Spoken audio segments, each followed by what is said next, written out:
Hi, I'm Eric Sorensen. We're here having a look at a brand new line of boats called Cutwater. Cutwater is owned by the Livingstons, who also own Ranger Tugs. Ranger Tugs has been around for a long time, as you know. Cutwater is a different approach. It's a semi-planing or a fully planing boat once it gets moving fast enough, hull with some really novel features. It's got a hard chine bottom. It's got a fairly fine entry here. The boat is designed to run at 18 to 22 knot, easy cruise. It'll hit 28, close to 30 knots wide open. But some of the interesting features, it's got a lot of a fairly broad angle of entry here, which opens up the volume in the cabin, but down below the chines it's still fairly deep. Should give a decent head speed ride, especially in the operating range the boat's supposed to be running at. 18, 20 knots should be a good head sea boat. It's got a tunnel that's fared in down here. Now what's unique about this boat is when you get back aft, we're at about station 4, station 5, almost halfway back in the hull. We have a step. Now the Livingstons were involved with the Regal step bottom, so they've had a lot of experience. They've done a lot of experimenting with what works and what doesn't, and getting just the difference. I was just talking to David Livingston. Just the difference in 5/8 of an inch makes all the world of difference in terms of performance. So we'll come on back here and take a look. We can see that the whole point behind a step is it's supposed to create, by Venturi effect, a low pressure region just behind the step in the bottom of the boat. Low pressure region created by the water flow going past it, just like a Venturi pump.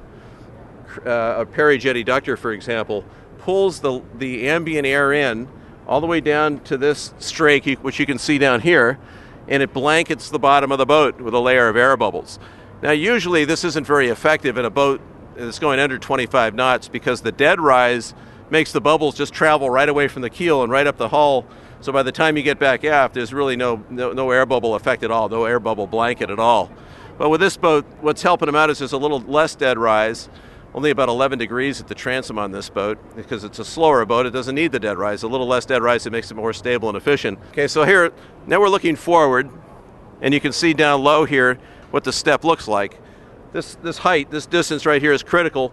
If it's too shallow, it'll block off. The water flow will be blocked off too easily. But if it's deep enough, and it's also got a little bit of a flare effect here, creates a low pressure area, draws the air in, which then blankets the bottom of the boat and reduces the drag or the frictional resistance along the hull.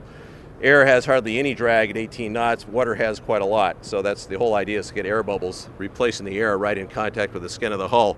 Here I am. I'm definitely on the job underneath the bottom of the boat. I'm almost just within a couple of feet of the transom here. So this is the area that they're trying to get to blanket with air bubbles from the step, which is about 6 feet forward of me here. Now the air bubbles would travel right down along this step, right along the bottom, and then right out the transom.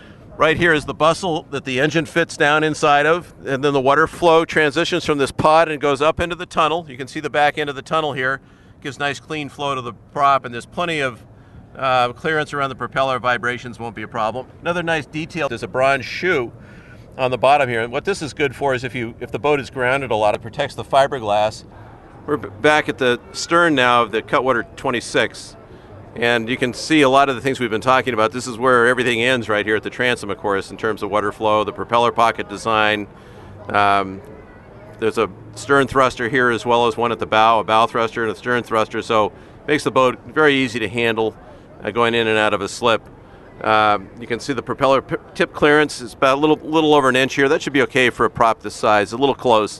One thing I would be concerned about with this is the rudder projects past the transom, and even though the aft corner of the rudder is cut off, I'd be worried about this rudder stalling at high speed because it doesn't have a ventilation plate on top to keep the air from being pulled in by atmosphere. So this is only hull number 2, so they haven't had a chance to run it that much at this point.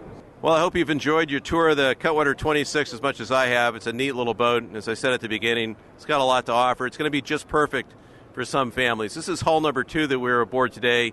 There are always going to be design improvements. We mentioned a few things we'd like to see changed, and I'm going to look forward very much to taking this boat out on a ride here in the next couple of months. I've not had a chance to take it out yet and see for myself how the bottom on this hull of this boat really performs offshore. So that's all for now. Thanks for joining us, and I'm Eric Sorensen.